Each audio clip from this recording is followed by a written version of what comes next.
Hello and welcome to the Pro Detailer Magazine podcast.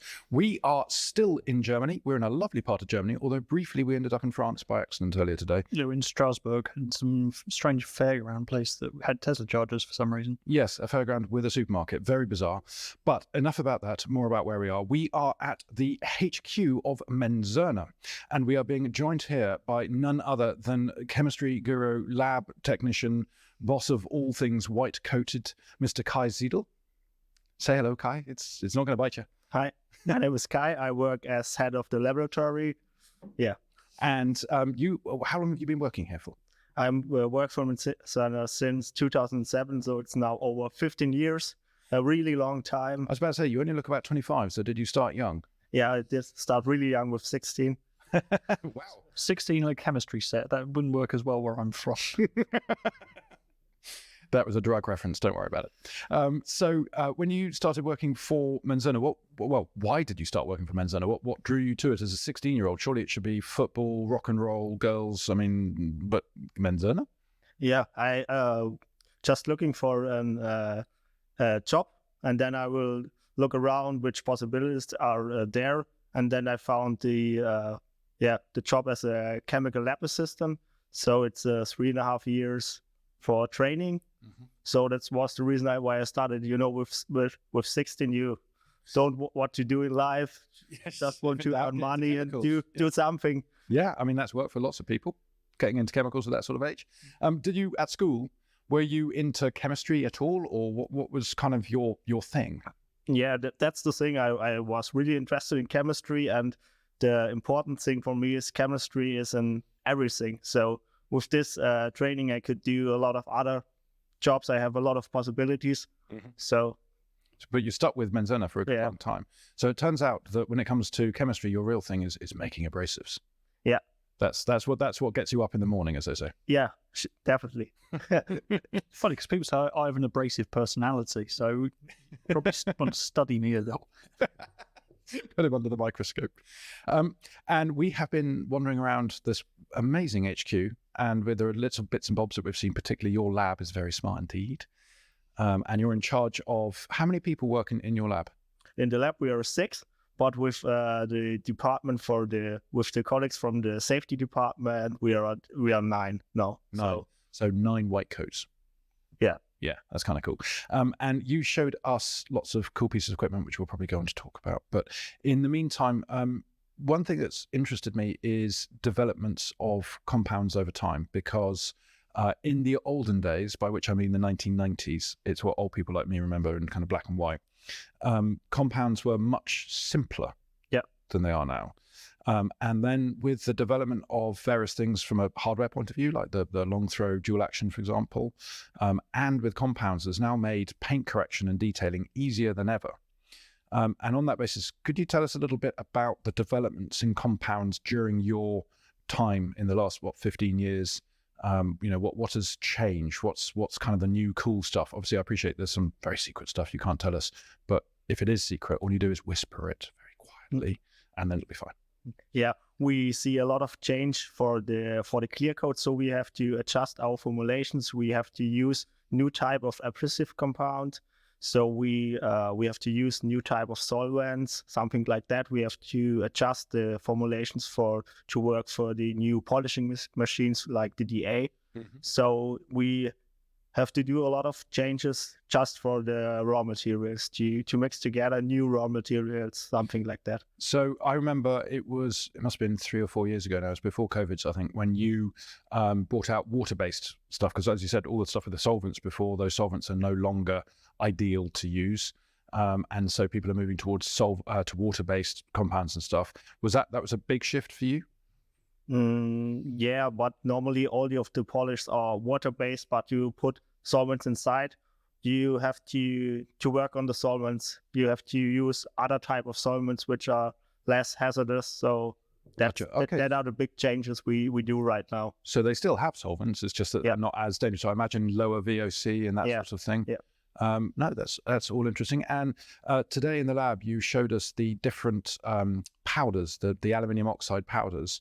And it was absolutely fascinating because I guess, and I think you said the most important thing in a compound is the abrasive, the powder. Yeah. and you work with various suppliers to create you bespoke powder for Menzerna. Yeah, we work for, especially for the development of new products. We get in contact with our suppliers and discuss about our needs, and then we try to develop a new aluminum oxide that fit our needs. So we do a lot of tests. We give feedback to the suppliers, and then they do the other samples for us, and then we put it in the formulation again, do the test, And it give goes back the around numbers. and around. Yeah, it takes a long time, doesn't it? And you have an in-house detailer who tests everything, who we met this morning as well. What remind me, what was he called? Freddie. Yeah. And Freddie has a whole zone. I mean, not just a detailer, far in advance of a detailer, because he was working with OEMs directly and manufacturers of everything outside of cars to find solutions. So he goes out to major corporations and does on-site work to try and solve specific process issues. Problems. Yeah, and it's not obviously just not. And he can detail. Yeah, it doesn't make me feel small at all. It's fine. And bear in mind, we have to remember Menzerna don't just make compounds for lacquered paints. You make compounds for, do you do stone polishing even? No, not stone polishing, but for metals, for pretty much anything you can rub. Everything you could polish, for smartphones, everything. All plastics and everything. Had a shelf full of the examples of things they managed to make shiny nice and quickly for people downstairs. But Menzerna started as a sort of jewelry polishing, didn't it? And then moved into metals primarily. And it was when did you start getting more into the car paint technology? Any ideas? I'm guessing long before 2007. I'm looking further along the table. Why would these? The people in the room are also very young like us. But I imagine they know a bit more about this. There is that.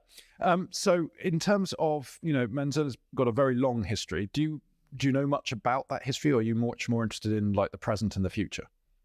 I just know the details from the history, but we're just live in the present, look for the future. For development is always looking in the future, it's not looking back. So that's true. Well, speaking of the future, when it comes to developing new products, the one thing you showed us, the iron oxide. And of course, I just have to point out, just before we're about to go on a plane, aluminium oxide. That's the other one's the one you try and avoid. Rust. No, I live around rust. But yes, just before we got on a plane, you made us dip our fingers into white powder. So now we're going to go to the airport looking like we might be selling something else. So it's going to be interesting. We might get arrested. If not, I'll tell them to call you. But when you get these products through, one of the big things you deal with is you get these powders through, and you are, I imagine, ordering in tons or tens of tons. And it's your responsibility as well to make sure that what the supplier has brought to you this time is consistent and it is what you want. What process do you do when the postman comes with your 2 tons of white powder? Yeah, so we do the full incoming control. We get a sample from the pellets from the plant. Then we measure the particle size. We do a manual polishing test to get the data for the polishing behavior, which is the most important for this type of raw materials. Then we check the oil absorption, how much oil could the powder bind. So we do a lot of different tests. It really depends from the material we have to check. So, and that's every time something comes in. Yeah. Gosh, so for the rest of us, post time is fun because we get letters, but for you, it's like, oh no. And you showed us what, you can have to remind me what the name is, but a very fancy machine that you essentially put powder in at one end, and for laymen, for stupid people like me, at the other end comes a graph, actually on like a computer screen, but there's a graph, and this graph you said is like a fingerprint for your polishes. Yeah. What's that called? That's the particle size distribution. With this, we could measure the size of the particles inside, and then we could check if is the right amount of fine particles, of coarse particles inside. So it's really, really important, because if you have too big particles inside, you get scratches you don't want. If the powder is too fine, you don't have enough cut. So it's really, really important to be consistent on that. Yeah, no, absolutely.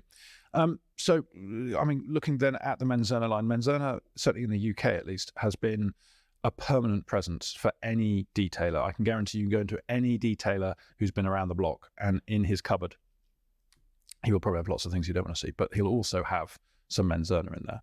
And 400 is perhaps the most popular among them because it's such a flexible compound. Yeah. And I believe HCC 400 is a bestseller, isn't it, for you guys? Yeah, it's one of the best sellers. And what do you think is really special about the product? Why do you think it does so well? Yeah, because it's the combination of really good cut and the surface you get after, the really good gloss, the really good condition of the surface you get after. You, for most of the cars, you don't need a second step just for the black ones, but when you go for a red or blue car, you don't. In my opinion, it's just a one-step compound. It offers a really great cut, but also a really good surface after polishing. What all the customers want. It is the holy grail, isn't it? Something that can refine down the best at the same time as taking out the biggest defects. With the testing side, because obviously you do testing from a kind of chemical perspective, and there is obviously comparative testing, but we go to a lot of manufacturers and they have what I always call the special cupboard. And in the special cupboard is all their competitor products, so that they can benchmark their products. Because there's no point bringing out a product. If I was a different manufacturer and I brought out something to compete with 400, I want to make sure it's better than 400 before I release it. Otherwise, I'm going to look very silly. What do you benchmark? When you're building something, when you've got a new product on the line and they say, right, it's got to be the best in the market, what do you reach for? Who do you think, right, we've got to beat these people to make it good enough for market? Yeah, we just take a good overlook of the market. We check all the compounds, which are the competitors. So we're looking for the one-step compounds. Then we test it against each other.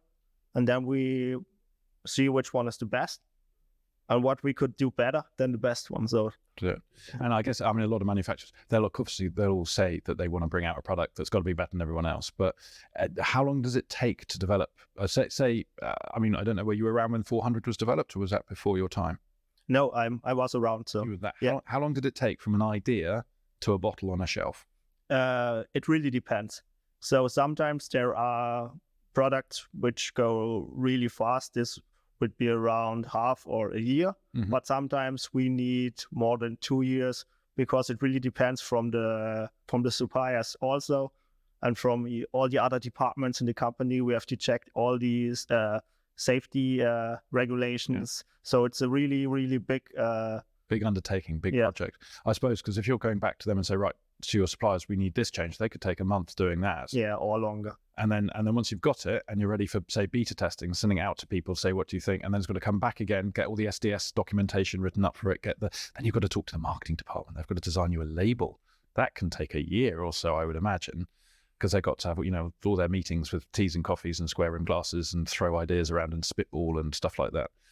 And so once you've done all of that, you then have got to introduce it to your trading partners. So you've got to talk to, I guess, your sales, your distribution. You've got to educate them about it, and then it gets onto the shops, and then you've got to promote it to your customers and remind them, hey, there's something new. You've got to try it. So yeah, I can see why it takes a couple of years to get to that stage.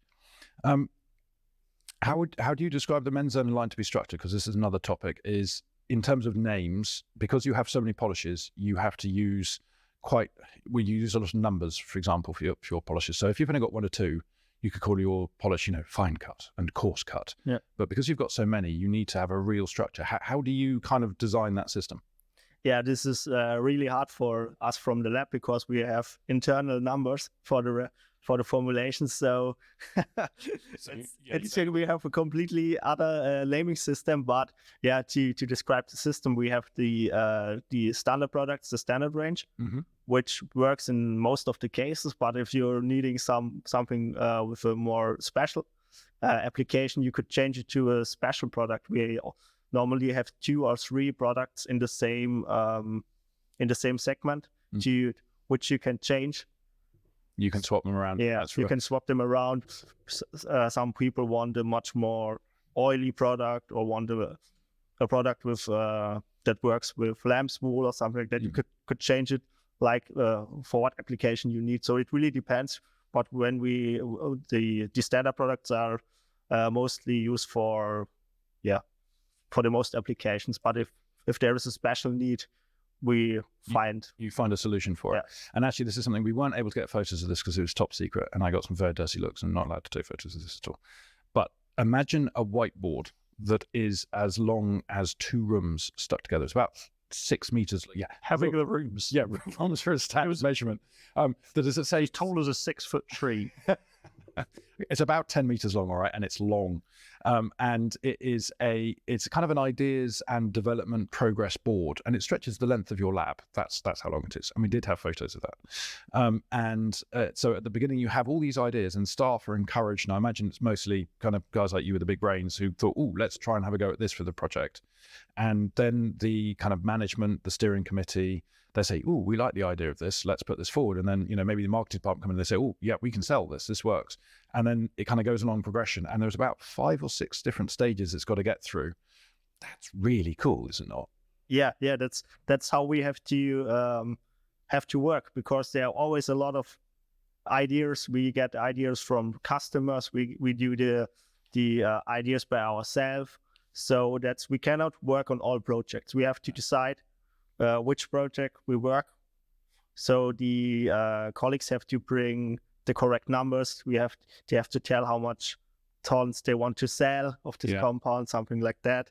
And then then the head of the company and the directors of R&D, marketing and products discuss together which product we work on. And then after that, then you get the orders go. I got the order by my director.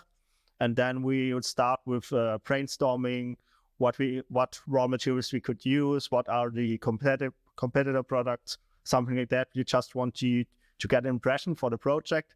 Then we make a detailed project plan, which it's called the stage gate process. We have a lot of milestones. We always have to check if what we do if it's right, if we are on the right way. Because in development you can do a lot of things, and we have to do it efficiently. So we always have to check the numbers. Are we on the right way? Or I can imagine. I mean, it's great if you develop, say, this amazing new product. Say, look, it's absolutely perfect. The bottle looks cool. The product works really well. The only problem is it's £1 million. And they'll be like, well, yeah, no, we're not going to sell this, are we? Now on that board, the little kind of, what do you call them? The markers, the things with the ideas on. How many of those are on there are your ideas?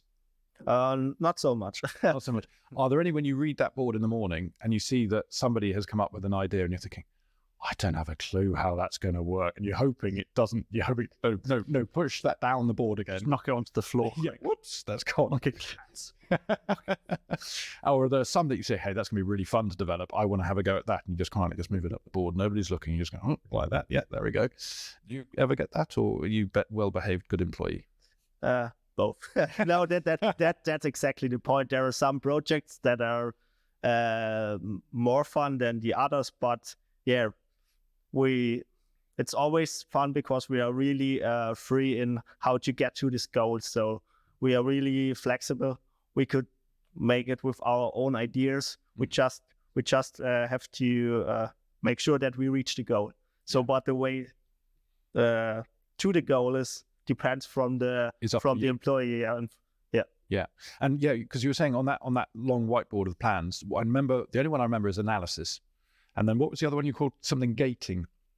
Yeah, we do the analysis, then we do the what we call development, in which we mix the new samples, and then we do the tests. Yeah, with the samples, but sometimes and then we do the tests with the customers. Or we test it on customers. We test it with customers or with experts from the market too. Right. Because when we do a lot of polishing by ourselves, but it's just only our opinion, our view.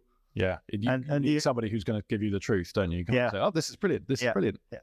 It's not useful. And a lot of methods are standardized in the lab, so we just do the standard process and do that so we can compare the results.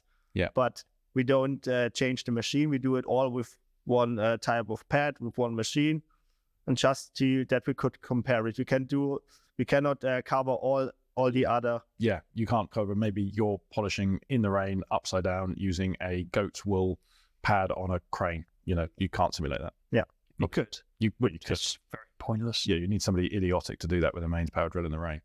Do you actually by the hour. do you actually do any polishing yourself? Do you keep your own car polished up, and does that kind of have you ever taken anything home from your experiences there and tweaked formulations like that? Yeah, we do a lot of polishing by ourselves, because it's the really good point in development. When we changed the formulation, then we could see by our own eyes how it affects the polishing results, and then we get a better understanding for our development. So we just polish with the standard process. So, but we do a lot of polishing by ourselves in the lab, and then we give it to the colleagues, to Freddy from the application, and he runs a lot of more tests. Gotcha. So after all of this, after all these developments, and obviously everything is kind of fairly similar because it's an abrasives company, but what product is your favorite project in the Menzerna portfolio? Yeah, my favorite is the 3-in-1 one-stem compound, because it's easy. It's well lubricated. It's easy, and it covers most of the needs. You have a good cut, you get a perfect surface after that. You got also a little bit of sealant on it. So for me, it's always about efficiency. So this is the most efficient product in our range for me. And that includes kind of waxes and does it? Would you admit to it including fillers, or is it just the wax as the focus on it? Because I know it offers some sort of protection, doesn't it, afterwards, hence being a 3-in-1. And I mean, how would you describe it, Ian? Well, so Freddie was going through this earlier downstairs, and it's very much aimed at those that are just trying to get a car ready for sale, for example. So you're not looking to get rid of absolutely every harsh mark on there, but you're looking to give the entire car a lift, give it enhancement, take away minor scratches. So it will take you from that medium cut point down through fine cut and leave you with a protected finish. So all in one step. So as long as you're not looking for absolute perfection, you're looking for vast improvement, and when you're getting rid of 90%, 95% of the marks on there with one hit, and you're leaving just those 5% deeper scratches that can just be irritating in the background. And if the new purchaser wants to fix those, then he can pay a detail. They can more than willing to. Who's got FG400s? Yeah. So it's all about targeting specific markets. Yeah. Well, I have to admit, with that product, what I like is ease of use, as you can't make a mistake very easily. So it's a really easy to use product, and it's really the results speak for itself. So when I polish the cars for my friends, I mostly use the 3-in-1 because it's the fastest and the easiest way. So do you get asked a lot by your friends to polish their car? Yes. All the time, let me guess. Yes. I started for one friend, and then, they talk to other friends, and then they come to me, oh, can you polish? See, the mistake you made was that first friend. What you should say is, I'm a chemist, I don't do manual labor, go and take it to a detailer, and then talk to a detailer, get commission off the detailer for all the people you send in that direction. Yeah. Hey-ho, too late now. Anyway, right, well, we are going to take a little break now, and after that, we're going to come back and talk about some more detailing topics, focusing on abrasion. Automechanica 2023, widely known as the most important trade show for the UK automotive industry, with over 500 leading exhibitors taking part. It's on at the NEC in Birmingham between the 6th and 8th of June, and brand new for 2023, we have a dedicated detailing area as well as the Detailing Live Hub. Industry Educators UK Detailing Academy are hosting practical demonstrations, manufacturer showcases, and answering all of your detailing related questions. So visit the Automechanica Birmingham website today to book your free ticket. And we're back. We are still at the home of Menzerna, which is in Ottingham.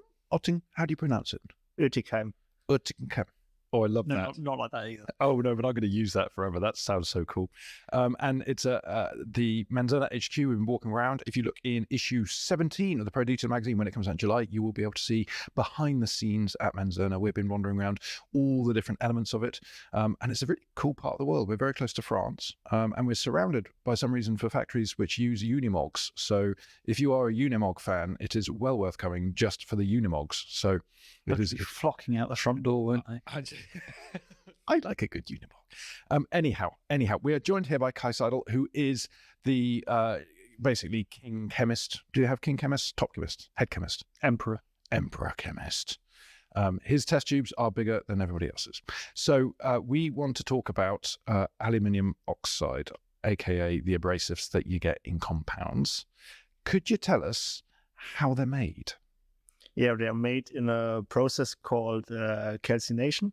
There are, the former form is aluminium hydroxide. Then they go through a big oven with 1500 degrees. And then there is the so-called calcination process. So why is it called calcination? Because calcination kind of sounds like calcium, but what's the history of that name? What is it actually doing? Is it just basically cooking them? It's just cooking them. It's a posh chemistry term for cooking. No, I'm not sure why it's called calcination, to be honest. I mean, can you do it in a microwave at home or probably not? I think you don't get this high temperatures to do it. It's true. That's true. Okay. So sorry, I interrupted you. You're at 1500 degrees in an oven. The aluminium's there. It's all toasty warm. What happens next? And then it comes out of the oven. It gets cooled down, and then it gets milled to the different sizes, or they go, and then it get packed and come to Menzerna. So. And then it comes into your office, and you can test it to make sure they've done the job correctly. Yes. It's quite interesting that none of the products are natural, if you like. They're not. There's not aluminium oxide mills out. Farms, mines, trees, trees. Yes, plants. Man going up and down with a combine harvester that just sheds its blades every 6 miles because it's cutting through the raw aluminium oxide. No, it's all lab grown. It groaned. Yes, it's synthetic. It's been a long 4 days. I can't do language anymore.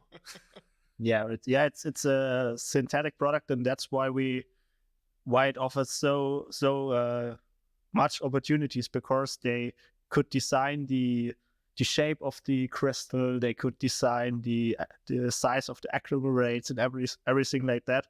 It's done in the calcination process and in the milling after. So I'd love to know how I just can't get my head around how you can change the shape of a crystal in that. I know it's all secret stuff, but how do you make, if you want a crystal that is, say, star-shaped, do you just cook it at a different temperature than if you wanted it round? I mean, is that how how do they control that? Yeah, it's controlled by temperature and by time, how long it takes to go through the oven. So it's a bit of a skill by the sounds of it. Yeah. And that's the IP of your suppliers as well. Yeah. So there's not much you can give away. Is it just one hardness for aluminium oxide, or is that variable at all, or is that just a case of you've got this one single hardness and you can multiply that or remove it by combining different molecules of aluminium oxide together? Molecules again, words. Molecules. Is it a molecule? Crystals. Yeah. It depends, but normally we use alpha aluminium oxide, which is the hardest form. It has the most hardness, around 9. When you think about it, diamond is 10, so it's the hardest material on Earth. So with this most hardness, with 9, we could polish everything except diamonds. And that hardness rating, that kind of alpha aluminium, is that based on, for example, the purity of the aluminium or where it is mined from? Are there some aluminium bauxite mines in the world where it's kind of like, this is where the good stuff comes from? Yeah, it depends from the raw material for the aluminium oxide. It's bauxite, which could be mined all over the world. But the really, really interesting point is the processing and the calcination process. So this is where the difference is made. Yeah. Oh, it's a shame. I was hoping to get the inside line of what the best sort of aluminium was to get, whether maybe Australian aluminium was good and Hungarian aluminium wasn't. If you were a piece of aluminium oxide, what language would you say? He's been experimenting with drugs again. That's how we got the calcination, and then it comes to, and then it gets blended and mixed and pulverized and put into solutions and bottles that you can buy in the shops today. And then the other side we want to talk about a little bit was the kind of the human health and safety side, and what makes compounds potentially dangerous. Because we presumed it would be the dust, all these little bits of aluminium in the air. But you were saying earlier that actually they're coated with oils and liquids and stuff, so they're not small enough to be dangerous, and that it is basically down to the solvents, isn't it? Yeah, it is. We use a lot of different chemicals, so which everything could be dangerous, but we always try to fulfill all regulations. There are a lot of regulations, and they are all every year getting harder to fulfill these regulations. We have 2 people working in the safety department just to check all these regulations. 2 full-time chemists. Full-time chemists, which we give our formulation from the lab, and then they say, is it good, or can we sell it, or is it going to kill people? Yeah. Are they, out of interest, are the safety data sheet people, are they the cool guys in the chemistry hierarchy? Are they the ones that everybody wants to be? Or do you think you're at a kind of cooler level in chemistry? When you go to a chemistry meeting of chemists every year and you have your, you go partying and stuff, are the SDS chemists, they're the cool guys or not? They're the rock stars, aren't they? Yeah. Yeah, they are the rock stars because they understand all the regulations and what you could mix together to make a sellable product. So, and it means they're rock stars because it means that you don't have to read all of them. That's their problem. You can just do the fun stuff in the yeah. No, that's so cool. I love the idea of an industry where the ones who know the most are the cool guys, because where I come from, the ones who know the most are always the sad ones who get beaten up behind the bike sheds. But do you think you know something? Just sitting here, bleeding and crying at the same rate. Anyway, so PPE is the big missing link in terms of safety, rather than what's being created by you in the laboratory. You can only make things so safe. You can tick all the boxes, say, yes, this is as safe as can possibly be. We've reduced the amount of solvent as far as we can, because even a water-based product is still contains solvents, just more water than anything else. So the biggest sort of safety risks are for people who get it on their skin, who work with it in enclosed conditions for every day, if you like, without ventilation, so they're breathing in whatever's left over, solvents being absorbed through the skin, potentially getting ice. So if you're not wearing PPE, you might as well just not use the latest, safest thing, because it's still going to potentially cause you problems if you're not following the guidance and the basic instructions on the bottle. Yeah, definitely. Just wear your safety clothes, wear your safety goggles, because when you get hot water in your eye, you could. Well, I was about to say, I mean, 400, great product, but when the 400's really bad, it's when it's in your eyeball. Yeah. Then it's really bad. Yeah, that whole cut thing, that's not so good. Unless you've got a scratched eyeball, and if you do this really fast when it's in, and it slowly breaks down over time, and if you use the 3-in-1, then you get a nice gloss waxed finish over it as well. Yeah, but the key is what you need to do is then squirt your panel wipe over the top to make sure you haven't left any fillers in there, and that also really stings like a bitch. But I can see, talking to our health and safety representative here, just ideas of this is not positive. So shall we move on to the 10 quick-fire questions? And we are going to look inside the mind of a head chemist and see what... There you go. There's a hint. Brilliant. Now, what, Kai, do you drive? What is your daily driver? What is this? I mean, I imagine we're talking stretch limos with dancing girls in the back of it. I drive a Ford Focus. Okay. What did you have before the Ford Focus? A Ford Focus. Okay. So if you had all the money in the world, all the money, and you were like these rock star safety chemists, you were the lottery winners, and you could buy a car, what would that car be? Lotus Elise. Which is a really cool choice. Why do you like the Lotus Elise? Because I just saw it in a game in Need for Speed a few years ago, and this was the first car I drove in the game, and I really liked the shape. And Okay, well, there are lots of other good reasons, like how it's lightweight, it's mid-engined. I think we're not in the presence of a car man. That's my sense. We're doing engine codes here. So I'm going to move on next. What is the first car that you ever polished seriously, that you ever detailed? Yeah, it was my first Ford Focus. I'm seeing a theme here. Yeah. So when you are washing, and it's just you in the car, and nobody else is watching, how many buckets do you like to use? Go for 2 buckets. Go for 2 buckets. Good man. When it comes to the rubby rub, the polishing, the bit that you're kind of the expert in, would you use a rotary machine or a DA machine? I would use the DA because of the better finish. Okay. Interesting, because the rotary can correct more. And when you're designing chemicals, when you're designing abrasives for a rotary, is there one that's easier than the other? Is it easier for a rotary, or is it harder for a rotary? It depends. Most of the products are suitable for both machines, but some products work better with the rotary for the high cutting compounds, and the medium cut and the finish work better with the DA. So just to take that a step further, in terms of the actual medium, so foam or microfiber or wool, what do you find the easiest to develop a product for? Do you find is it wool really difficult to actually make a good abrasive because it's so absorbent, or do you find that foam's a pain? What's your favorite and least favorite? My favorite is foam, because we develop mostly for foams,